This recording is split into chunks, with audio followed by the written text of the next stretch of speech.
No, no, está la confrontación con el fuero penal desde siempre, porque se debaten dos modelos jurisdiccionales. Un modelo criminalizante y fundamentalmente en materia de derechos sociales, que tiende a criminalizar la cuestión social, y otro, un paradigma jurisdiccional protectorio de los derechos sociales y de los derechos humanos. El conflicto con la justicia penal tiene que ver con eso fundamentalmente, pero no es la razón de mi jury. La razón de mi jury es la incomodidad que ha tenido el gobierno frente a mis decisiones, el actual gobierno frente a las decisiones judiciales que yo he adoptado. Fundamentalmente, yo creo que haber suspendido el decreto de necesidad y urgencia de Mauricio Macri, que disolvió la AFCA y creó el ENACOM, fue un punto de partida. El gobierno nacional se sintió muy molesto con esa decisión. En los primeros que se adoptó el último día del mes de diciembre del año 2015, el último día hábil, yo tenía una acción presentada por el delegado AFCA de La Plata y esperé hasta último momento para decidirla, con la intención, con la expectativa de que algún juez federal suspendiera esa decisión, que a todas luces era ilegal, porque era un decreto de necesidad y urgencia donde no había ninguna necesidad y ninguna urgencia para obviar al Congreso de la Nación en la reforma de una ley.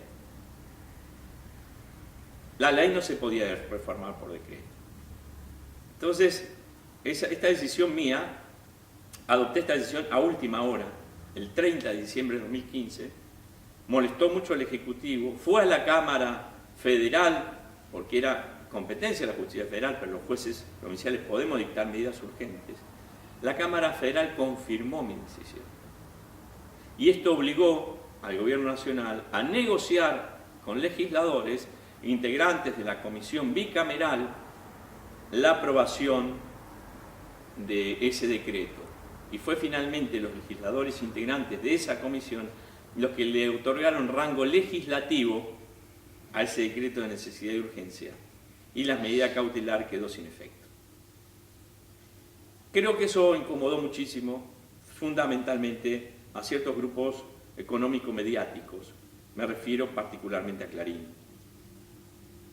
Fue Clarín quien anunció, con una nota de Julio Blanc, el año pasado, este desenlace. Dijo en una nota que se titulaba "Los jueces y fiscales que más incomodan al macrismo". Luego de ese título y antes de la bajada de la nota aparecía mi foto en primer lugar. Y quienes conocemos al diario Clarín sabemos lo que eso significa. Y yo ya empecé a decir públicamente que esto iba a pasar.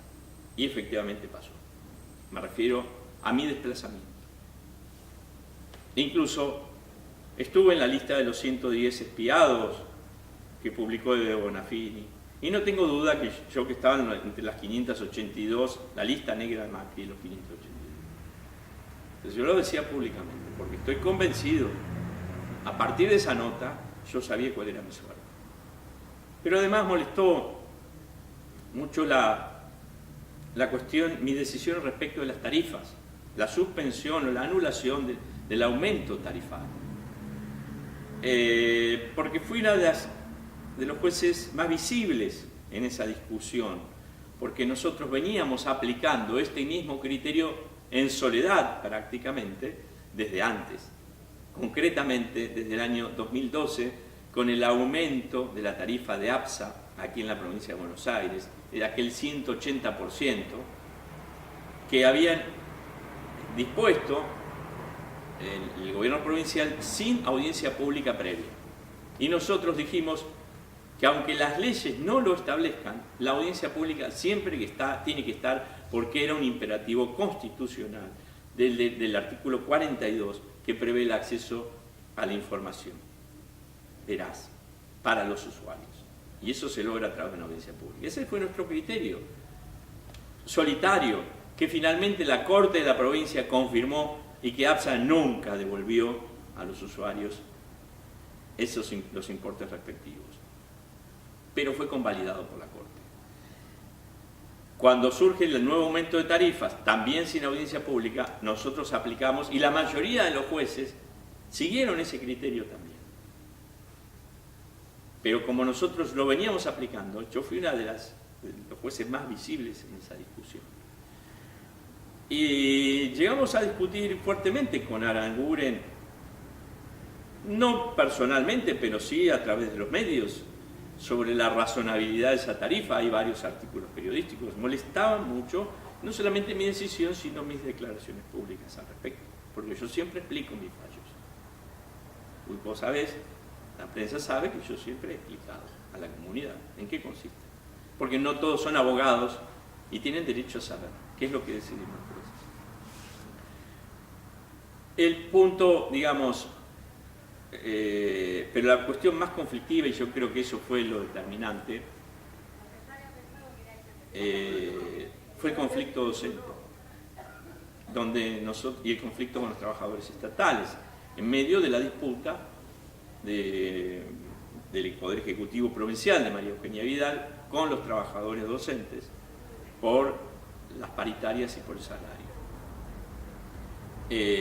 Yo decidí la ilegalidad de la conciliación obligatoria, yo decidí la ilegalidad de los descuentos, como siempre lo he hecho más allá de cualquier gestión. Y decidí la suspensión de aquella resolución que les obligaba a los docentes a dar clases durante las vacaciones de invierno. Y yo creo que esto también fue determinante para que el gobierno decidiera mi suspensión, provocara mi suspensión,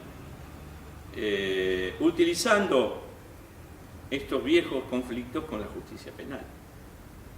Lógicamente a mí no se me imputa ninguna irregularidad vinculada a estas decisiones.